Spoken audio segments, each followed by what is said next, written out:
Hi,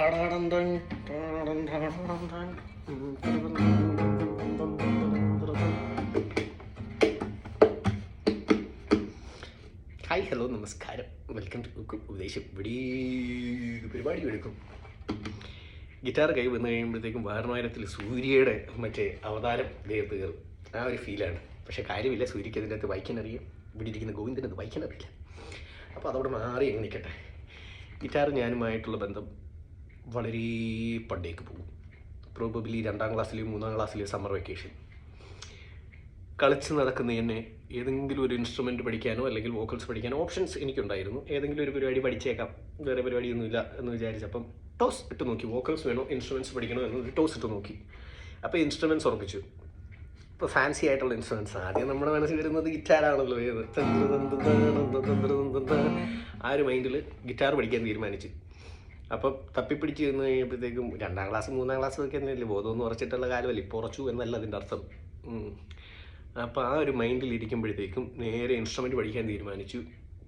ചെന്നുപെട്ടതൊരു സിംഹത്തിൻ്റെ മടയിൽ എന്ന് പറയുന്നത് പോലെ ഗിറ്റാറും വയലിനും തിരിച്ചറിയാത്ത കാലത്ത് ഞാൻ ഗിറ്റാർ പഠിക്കാനെന്ന് മുഖേന പോയി എത്തിപ്പെട്ടത് വയലിൻ ക്ലാസ്സിലാണ്. അതും ഈസ്റ്റേൺ വയലിൻ. മറ്റേ നിലത്ത് കാലൊക്കെ ഇരുത്തി ഗിറ്റാർ ഇങ്ങനെ ഗിഞ്ചോ പഠിക്കാമെന്നുള്ള മൂഡിൽ പോയ ഞാൻ നിലത്ത് കാലൊക്കെ ഇങ്ങനെ നീട്ടി വെച്ചിരുന്നു. ഇതിങ്ങനെ വെച്ചിട്ട് ഇതിട്ടിട്ട് എന്ന് വെച്ച് ഞാനത് വിട്ടില്ല. എന്നിട്ടൊരു 4 കൊല്ലം ഞാൻ വയലിൻ പഠിച്ചു. എന്നിട്ട് എന്ത് ഞാൻ പഠിച്ചു? 4 കൊല്ലം കൊണ്ട് ഞാൻ ആകെ പഠിച്ചത് ജനഗണമനയുടെ ഫസ്റ്റ് വേഴ്സ് വയലിൽ വായിക്കാൻ പഠിച്ചു. പിന്നെ രാരവീണു ഗുണജയ ശ്രീന ആ സാധനം വായിക്കാൻ പഠിച്ചു. പിന്നെ അതുപോലെ കുറച്ച് ക്ലാസിക്കൽ ഐറ്റംസ്. അതോടെ വയലിൻ ആ വഴി അങ്ങ് പോയി. പിന്നീട് പല തവണ പലരും ഗിറ്റാർ അറിയാവുന്ന കൂട്ടുകാർ online medias online channels, online sources എല്ലാം ശ്രമിച്ചു. പക്ഷേ ഇതങ്ങോട്ട് കയ്യിൽ ഒതുങ്ങിയിട്ടില്ല ഇതുവരെ. എന്നെങ്കിലും ഒരു നാൾ ഒരു പാട്ട് ഫുള്ള് ഞാൻ ഗിറ്റാറും വായിക്കും. അതാണ് ലോങ് ടേം ഗോൾസിലൊന്ന്. ഏതെങ്കിലും ഒരു പാട്ടെങ്കിലും പഠിച്ചാൽ ചുമ്മാ ഈ ഗിറ്റാർ ഇങ്ങനെ കൈ പിടിച്ച് കഴിയുമ്പോഴത്തേക്ക് ഏതെങ്കിലും ഒരു സാധനമൊക്കെ വായിക്കാനാണെങ്കിൽ ചുമ്മാ കൂളാണ്. അതിന് വേണ്ടിയിട്ടല്ല, ഭയങ്കര ഇഷ്ടമാണ്.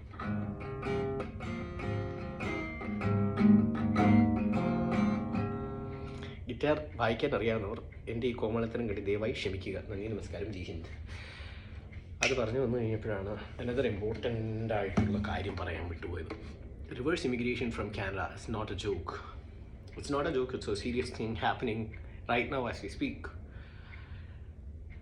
കൂടെ കട്ടയ്ക്കുണ്ടായിരുന്ന കുറച്ച് സുഹൃത്തുക്കൾ പ്രവാസ ജീവിതം മതിയാക്കി തിരിച്ച് നാട്ടിലേക്ക് പോകാനുള്ള ആ ഒരു തീരുമാനം എടുത്തിരിക്കുകയാണ് സുഹൃത്തുക്കളെ.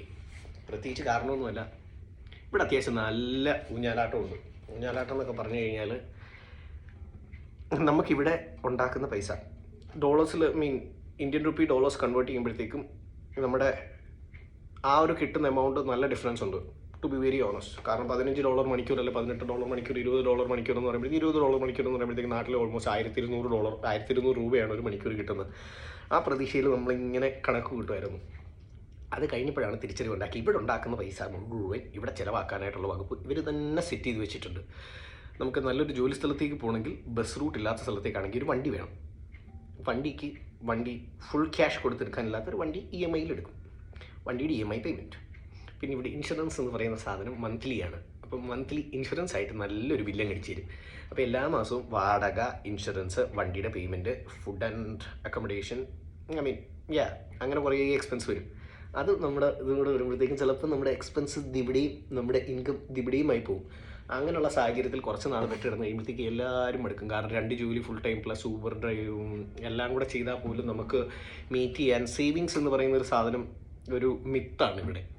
എന്നെ സംബന്ധിച്ചിടത്തോളം എനിക്കറിയാവുന്ന കുറച്ച് പേര്, there are people who are well efficient in managing the finances. Hats off to them. നല്ല ജോലി കിട്ടിയവരുണ്ട്, നല്ല ജോലി ഇൻ ടേംസ് ഓഫ് പേ, അവർക്ക് ആഗ്രഹിച്ച ജോലി കിട്ടിയ ആൾക്കാരുണ്ട്. They are doing good. I am not saying എല്ലാവരുടെയും അവസ്ഥ ഡാർക്കാണ് എന്നാണ്.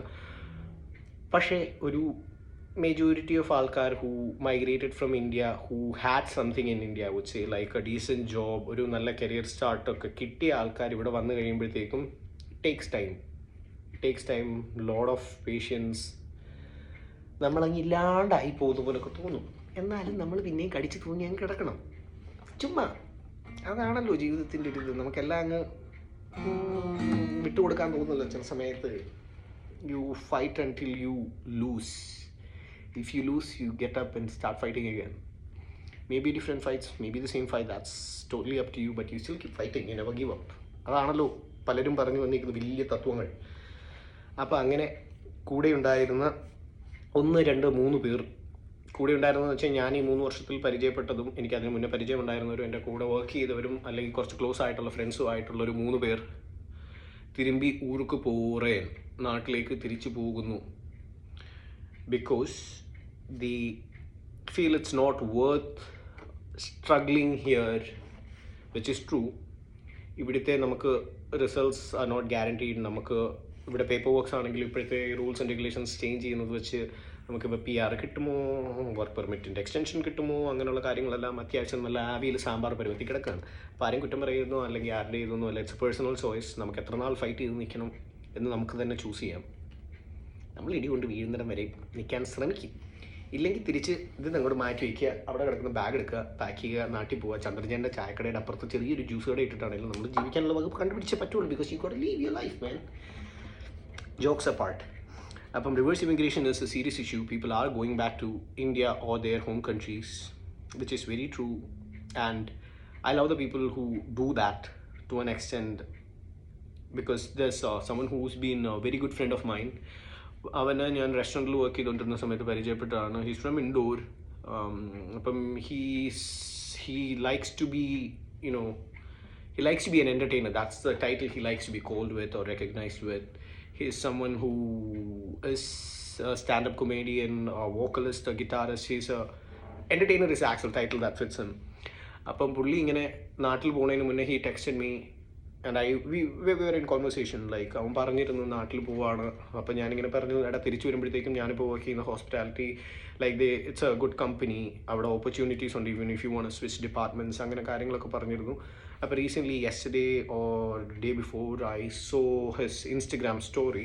അപ്പോൾ അതിൽ അവനിങ്ങനെ പറഞ്ഞു he's hosting his first jig or gig whatever you call it. He's hosting his first event, അവൻ്റെ standup comedy event, or he's doing an open mic setup, something of that sort, on the 29th of December. So he's getting a start.